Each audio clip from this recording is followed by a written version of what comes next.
안녕하세요. 김덕영 목사입니다. 하나님께서 우리에게 오늘을 선물로 주셨습니다. 따라서 선물로 받은 오늘 하루도 우리 모두 하늘 양식과 더불어 승리하셨으면 좋겠습니다. 자, 이제 오늘 우리가 나눌 말씀은 사무엘상 16장 6절로 13절, 사무엘상 16장 6절로 13절입니다. 제가 읽겠습니다. 그들이 오매 사무엘이 엘리압을 보고 마음에 이르기를 여호와의 기름 부으실 자가 과연 주님 앞에 있도다 하였더니 여호와께서 사무엘에게 이르시되 그의 용모와 키를 보지 말라. 내가 이미 그를 버렸노라. 내가 보는 것은 사람과 같지 아니하니 사람은 외모를 보거니와 나 여호와는 중심을 보느니라 하시더라. 이새가 아비나답을 불러 사무엘 앞을 지나가게 하매 사무엘이 이르되 이도 여호와께서 택하지 아니하셨느니라 하니 이새가 산말로 지나게 하매 사무엘이 이르되 이도 여호와께서 택하지 아니하셨느니라 하니라. 이새가 그의 아들 7을 다 사무엘 앞으로 지나가게 하나 사무엘이 이새에게 이르되 여호와께서 이들을 택하지 아니하셨느니라 하고 또 사무엘이 일세에게 이르되 내 아들들이 다 여기 있느냐? 일세가 이르되 아직 막내가 남았는데 그는 양을 지키나이다. 사무엘이 일세에게 이르되 사람을 보내어 그를 데려오라. 그가 여기 오기까지는 우리가 식사 자리에 앉지 아니하겠노라. 이에 사람을 보내어 그를 데려오매 그의 빛이 붉고 눈이 삐어나고 얼굴이 아름답더라. 여호와께서 이르시되 이가 그니 일어나 기름을 부으라 하시는지라. 사무엘이 기름 뿔병을 가져다가 그의 형제 중에서 그에게 부었더니 이날 이후로 다윗이 여호와의 영에게 크게 감동되니라. 사무엘이 떠나서 라마로 가니라. 아멘. 하나님의 말씀입니다. 오늘은 이 말씀을 통해서 중심을 보느니라, 중심을 보느니라 이런 제목으로 은혜를 나누겠습니다. 보통 우리가 자주 쓰는 말 가운데 기왕이면 다홍치마란 말이 있습니다. 기왕이면 다홍치마. 바로 이 말은 동일한 조건이라면 더 나은 쪽을 택한다라는 말이죠. 따라서 동일한 조건이면 기왕이면 키가 크면 좋고, 기왕이면 예쁘면 좋고, 기왕이면 영어에 능숙하면 좋고, 기왕이면 집안 배경이 좋으면 좋습니다. 이처럼 사람들은 겉으로 보여지는 외모, 스펙 등을 보고 그 사람을 판단하고 결정하곤 하죠. 요즘 우리 사회에서는 한동훈 법무부 장관이 들고 다니는 가방, 사용했던 넥타이, 스카프, 심지어는 입고 다니는 트렌치코트 등에 많은 사람들이 관심을 가지고 있습니다. 일명 한동훈 신드롬이라고도 하는데요.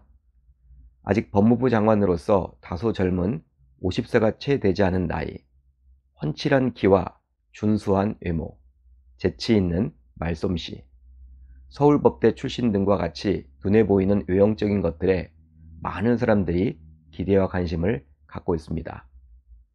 그뿐 아니라 같은 금메달 리스트라고 하더라도 남자의 경우 잘생긴 얼굴을 가졌을 경우, 또 여자의 경우 예쁜 얼굴을 가졌을 경우 광고 모델로도 섭외가 더 많이 들어오기로 한다고도 합니다. 여러분, 이런 사실들을 통해서 세상은 눈에 보이는 외형적인 것들에 좌지우지 된다고 볼 수도 있겠죠. 자, 그렇다면 우리 신자들은 어떻게 하면 좋을까요? 어떠해야 할까요? 우리 신자들은 세상과는 분명히 달라야만 하겠죠. 자, 그러면 우리 신자들은 사람을 평가하고 판단할 때 무엇으로 하면 좋을까요? 오늘 본문을 보면 우리 신자들이 과연 무엇을 보고 판단하고 결정하면 좋을지 알 수 있습니다. 거기에 더하여 신자로서 우리는 무엇에 가장 최우선을 두고 살아가면 좋을지 알 수 있죠.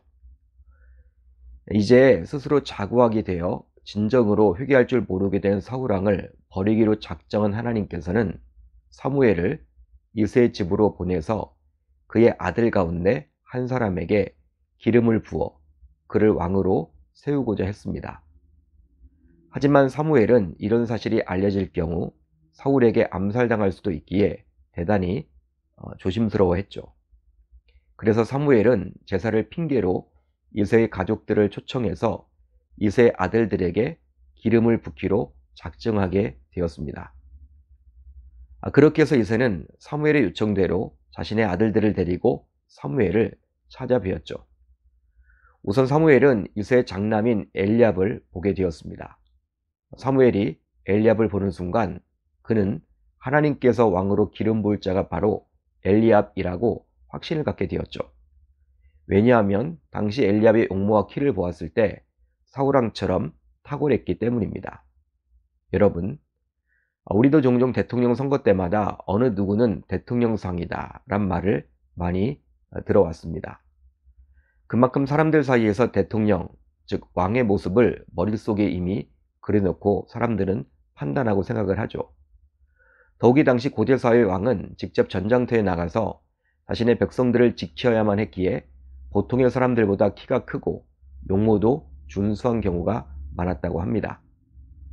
실제로 사울 또한 이스라엘 백성들보다 머리 하나는 더 있었기에 보통의 사람들보다 키가 장대했음을 알 수 있죠. 따라서 하나님과 친밀하며 소통했던 사무엘 선지자조차도 자신이 생각하는 나름의 왕의 모습을 가지고 있었기에 이새의 장남이었던 엘리압을 보고 왕으로 기름 부으려고 했던 것입니다. 하지만 이런 사무엘에게 하나님께서는 다음과 같이 말씀하셨죠. 자, 오늘 본문 7절을 볼까요? 이렇게 기록되어 있습니다. 여호와께서 사무엘에게 이르시되 그의 용모와 키를 보지 말라. 내가 이미 그를 버렸노라. 내가 보는 것은 사람과 같지 아니하니 사람은 외모를 보거니와 나 여호와는 중심을 보느니라. 아멘. 외모와 키를 보고 왕으로 세우려고 했던 사무엘에게 하나님께서는 사람은 외모를 보거니와 나 여호와 자신은 중심, 곧 마음을 본다라고 말씀했죠. 한마디로 사람들은 겉으로 보여지는 외모, 스펙 등을 보지만 하나님 자신은 그것이 아니라 눈에 보이지 않는 중심, 즉 마음을 보신다라는 것입니다. 실제 오늘 본문을 보시면 이새의 둘째 아들인 아비나답도 셋째 아들인 삼마도 모두 사무엘 앞을 지나쳤지만 하나님의 마음에 합하지 않았습니다. 결국 이새가 데려왔던 7 아들 모두 하나님의 택함을 입지 못했죠. 이제 사무엘은 이새에게 아들이 아직 더 남아있는지를 물었습니다. 그러자 이새는 막내인 다윗이 있는데 그는 양을 지키고 있다라고 대답을 했죠. 여러분, 이런 아비 이새의 말에는 어떤 의미가 담겨져 있는 것입니까? 바로 자신의 막내인 다윗은 사무엘에게 보이기에도 무언가 내세울 것이 전혀 없다라는 것입니다. 즉 아비인 자신이 보더라도 막내 아들인 다윗은 형들과 비교할 수 없을 정도로 내세울 스펙, 용모와 키를 갖추지 못했다라는 것이죠. 하지만 사무엘은 사람을 다윗에게 보내서 다윗을 자신에게 데려오도록 했습니다. 결국 다윗은 사무엘 앞에 나타나게 되었는데요. 그런데 성경은 다윗에 대해서 이렇게 말해주고 있습니다. 그의 빛이 붉고 눈이 빼어나고 얼굴이 아름답더라. 사람은 보통 외모를 보기 때문에 다윗에 관해서도 그의 외모에 대해서 성경은 소개를 해주고 있죠. 하지만 키나 신체에 관한 말이 나타나지 않는다는 점에서 다윗의 외모는 사울의 외모와는 분명한 차이가 있음을 알 수 있습니다. 실제로 사무엘이 처음 보고 왕으로 세우고 싶어 했던 이새의 장남이었던 엘리압의 경우에도 역시 키가 언급되어 있죠. 그만큼 엘리압도 사울만큼 키가 컸던 것입니다. 따라서 빛이 붉고 눈이 빼어나고 얼굴이 아름답다라는 표현은 아직 얼굴에 붉은 빛이 도는 소년과도 같은 모습임을 드러내주고 있죠. 그러게 다윗은 전쟁에 능한 사람으로 보이지 않았습니다. 결국 사무엘은 다윗의 외모가 왕에 적합하다고 생각하지 않았기에 그에게 기름 부을 생각을 전혀 하고 있지 않았습니다. 그러자 하나님께서 이가 그니 일어나 기름을 부으라 라고 명하셨죠. 그 결과 사무엘은 하나님의 선택에 순종해서 다윗에게 기름을 부었습니다. 그런데 다윗이 기름 부음을 받자 이제 다윗에게 놀라운 일이 일어나게 되었는데요. 이날 이후로 다윗이 여호와의 영에게 크게 감동되니라. 아멘. 그렇습니다. 다윗이 하나님으로부터 기름 부음을 받게 되자 그 순간부터 하나님의 영이 다윗과 함께하기 시작했죠. 따라서 우리는 이것을 통해서 무엇을 생각해 보면 좋을까요? 바로 하나님의 선택을 받고 하나님의 일을 하는 사람은 하나님께서 자신의 영을 보내셔서 그 일들을 감당할 수 있는 능력과 지혜를 주신다라는 사실입니다. 그러기에 외모와 키와 같은 눈에 보이는 스펙으로 일을 하는 것이 아니라 하나님께서 주시는 성령의 능력으로 일을 하게 되는 것임을 알 수 있는 것이죠. 따라서 하나님의 성령이 역사하시도록 우선 하나님의 마음에 합한 자가 되는 것이 중요함을 저와 여러분들은 깨달아야만 합니다. 이유가 있다면요, 바로 하나님께서는 중심을 보시기 때문이죠. 따라서 신자인 우리 모두 세상 사람들과는 분명히 달라야만 합니다.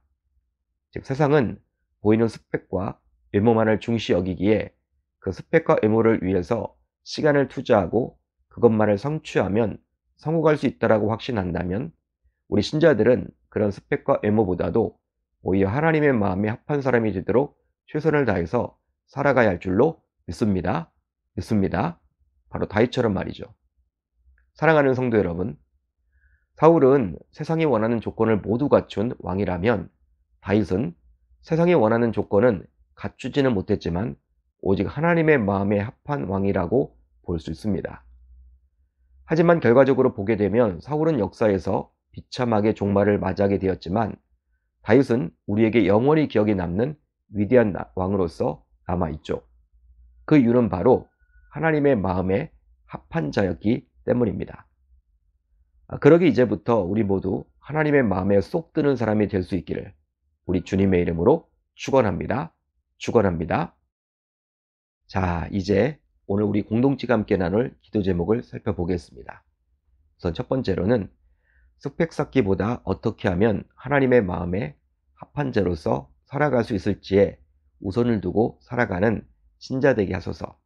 다음으로 다음 주에 있을 기도의 11조를 통해서 하나님의 일하심을 보게 하소서. 오늘 하루도 말씀을 붙잡고 기도하는 가운데 우리 주님의 세밀한 음성을 듣는 저와 여러분들이 모두 되셨으면 좋겠습니다.